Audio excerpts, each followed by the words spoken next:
बिहार की सियासत में गजब का बवाल मचा हुआ है। विधानसभा चुनाव होने में करीब 6 महीने का वक्त है, लेकिन सियासत ऐसी हो रही है जितनी लोकसभा चुनाव में भी नहीं होती। बिहार से हर रोज एक ऐसी खबर आ रही है जो बिहार की सियासत को 180 डिग्री घुमा देती है। कभी सीएम नीतीश के पलटने की खबर आती है, कभी बाजी ऐसी पलटती है कि लालू एंड फैमिली को जेल जाने की नौबत आ जाती है।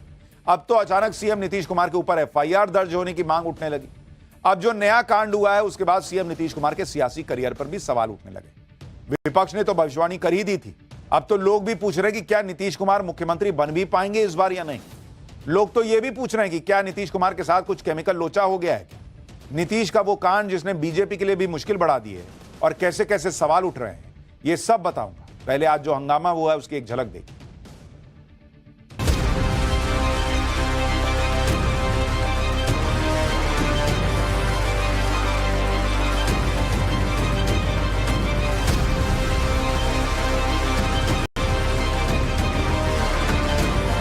माननीय मुख्यमंत्री जी ने राष्ट्रगान का अपमान किया है। काम नहीं कर रहा है, अपना बेटा के बनावे आगे लावे। प्रत्यक्ष को प्रमाण चाहिए, इसलिए यह गुनाह राबड़ी देवी ने किया कि बगल में लालू जी बैठे हुए थे।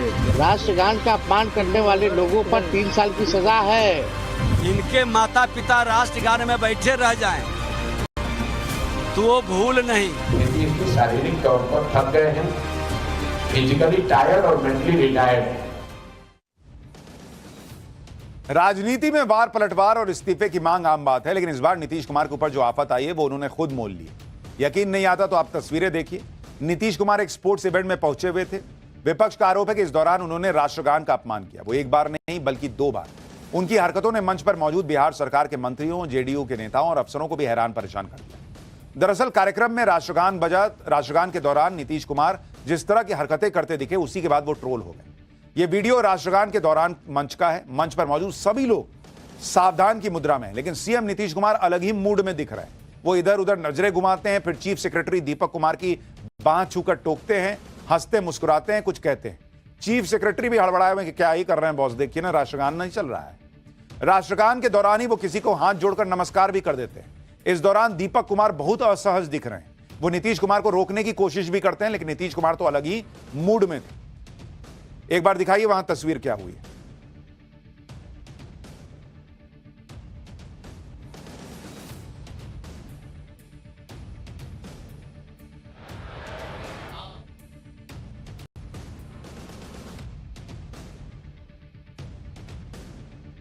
ठीक पहले राष्ट्रगान से ठीक पहले जो नीतीश कुमार ने किया उसके ऊपर भी सवाल उठ रहे हैं। पोडियम से एक अधिकारी ने सभी को खड़े होने के लिए कहा, क्योंकि राष्ट्रगान शुरू होने वाला था। माइक पर अनाउंसमेंट भी हो रहा था। इस दौरान नीतीश कुमार कुर्सी से खड़े तो हुए, लेकिन हाथ से इशारा किया कि राष्ट्रगान से पहले स्टेडियम का चक्कर लगा लेते हैं। नीतीश कुमार को मंच से जाता देख अधिकारी भागे भागे आए कि ऐसा क्या हो गया, तो बताया गया कि सीएम साहब पहले इवेंट का जायजा लेंगे। सीएम नीतीश कुमार पूरे स्टेडियम में घूमे और फिर जब इवेंट के मस्कट के पास पहुंचे तो मस्कट का चेहरा देखने की जिद पर अड़ गए कि अपना चेहरा दिखा। स्टेडियम में क्या कुछ हुआ आप भी देखिए।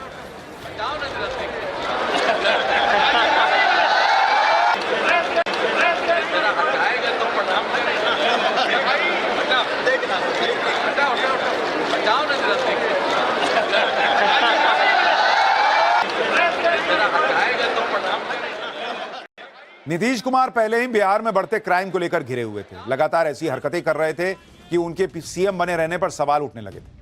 अब राष्ट्रगान का अपमान करने का आरोप लगा और नीतीश कुमार ने विपक्ष को बैठे बिठाए मुद्दा दे दिया। आज सदन से लेकर सड़क तक नीतीश कुमार का विरोध हुआ। दिल्ली में संसद के बाहर आरजेडी के सांसदों ने हाथों में पोस्टर लेकर प्रदर्शन किया, खूब नारेबाजी हुई। वहीं बिहार में विधान परिषद में आरजेडी के विधायकों ने राबड़ी देवी के नेतृत्व में जमकर हंगामा किया और नीतीश कुमार से माफी के साथ साथ इस्तीफे की मांग की। सदन के अंदर राबड़ी देवी ने कमान संभाली तो सदन के बाहर तेजस्वी यादव ने नीतीश कुमार के विरोध में मोर्चा खोला। एक बार देखिए वहां क्या कहा गया, फिर आगे की बात बताता हूं। माननीय मुख्यमंत्री जी ने राष्ट्रगान का अपमान किया है। हम बिहारी होने के नाते हम शर्मिंदा हैं। अब मुख्यमंत्री जो हम बार बार कहते हैं अचेत अवस्था में हैं, उनके स्वास्थ्य को लेकर के हम लोग चिंता करते हैं। नीतीश कुमार जी बिहार चलाने योग्य नहीं रहेंगे, अब इनको रिटायरमेंट ले लेना चाहिए।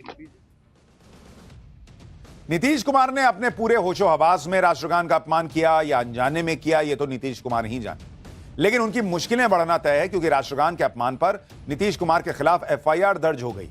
दरअसल नीतीश कुमार के खिलाफ मुजफ्फरपुर की एसजेएम कोर्ट में शिकायत हुई, जिसमें आरोप लगाया गया कि नीतीश कुमार ने जानबूझकर राष्ट्रगान का अपमान किया, इसलिए उनके खिलाफ मुकदमा दर्ज किया जाना चाहिए। जिसके बाद कोर्ट के आदेश पर नीतीश कुमार पर राष्ट्रीय गौरव अपमान निवारण कानून के तहत मुकदमा दर्ज हो गया। कोर्ट ने सुनवाई के लिए 28 मार्च की तारीख भी तय कर दी है। अगर नीतीश कुमार दोषी साबित हुए तो उन्हें 3 साल जेल भी हो सकती है। किसी प्रदेश के मुख्यमंत्री के ऊपर उन्हीं के प्रदेश में इस तरह एफआईआर हो जाना क्या इशारा कर रहा है, यह समझाने की जरूरत नहीं है। लेकिन इस हाल में बीजेपी नीतीश कुमार के साथ खड़ी हुई। बिहार के डिप्टी सीएम कैसे नीतीश कुमार के बचाव में उतर आए, एक बार देखिए, फिर आपको नीतीश कुमार की वो तस्वीरें दिखाऊंगा जो बार बार उनके सेहत को लेकर सवाल उठा रही हैं। देखिए, एक चीज समझिए, नीतीश कुमार जी से ज्यादा इस देश में कोई व्यक्ति है जो भारत के संविधान और राष्ट्रीय गान का पूरी तरह समर्पित है, और यहाँ तो बिहार गीत भी उन्होंने शुरू करा है। अब बीजेपी करे भी तो क्या, नीतीश कुमार के चेहरे पे चुनाव लड़ने की बातें कर रही है और नीतीश कुमार जो कर रहे हैं उसको लेकर सवाल खड़े हो रहे हैं। बीजेपी नीतीश कुमार को डिफेंड तो कर रही है, लेकिन सवाल है कि कब तक ऐसा चलता रहेगा, क्योंकि नीतीश कुमार की हालत तो लगातार ऐसा कहा जा रहा है कि बिगड़ती चली जा रही है। आप एक और वीडियो देखिए जो 30 जनवरी का है, जब पटना में महात्मा गांधी की पुण्यतिथि पर श्रद्धांजलि कार्यक्रम हुआ रहा था। इसमें नीतीश कुमार ताली बजाने लगे श्रद्धांजलि सभा में। ऐसी एक घटना तब हुई जब नीतीश कुमार मंत्री अशोक चौधरी के पिताजी की पुण्यतिथि पर श्रद्धांजलि देने गए थे, तो नीतीश कुमार ने जिंदा और सही सलामत खड़े मंत्री अशोक चौधरी पर फूल चढ़ा दिए। अभी पिछले दशहरे की बात है, पटना के गांधी मैदान में रावण दहन के मौके पर नीतीश कुमार ने अपने चुनाव चिन्ह तीर के साथ साथ धनुष भी नीचे फेंक दिया था। और नीतीश कुमार की मानसिक सेहत पर तब भी सवाल उठे थे जब अभी होली वाले दिन नीतीश कुमार ने बीजेपी सांसद रविशंकर प्रसाद के पैर छू लिए। इसलिए अब कहा जा रहा है कि अगर नीतीश कुमार के हाथ से सीएम की कुर्सी जाती है तो इसके लिए काफी हद तक उनकी सेहत जिम्मेदार हो।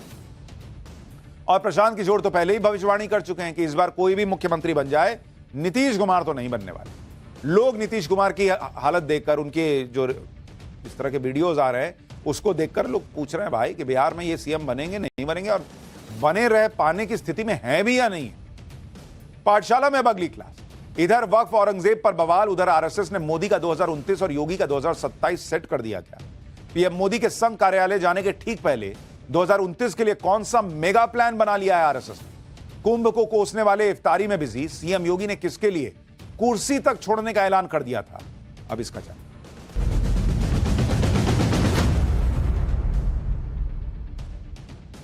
2024 के चुनाव के नतीजे आए थे तो बीजेपी की घटी हुई सीटें देखकर नैरेटिव यह सेट किया गया था कि बीजेपी और आरएसएस के बीच बन नहीं रही है बॉस। अब तो पीएम मोदी के लिए आगे का मामला बड़ा मुश्किल है।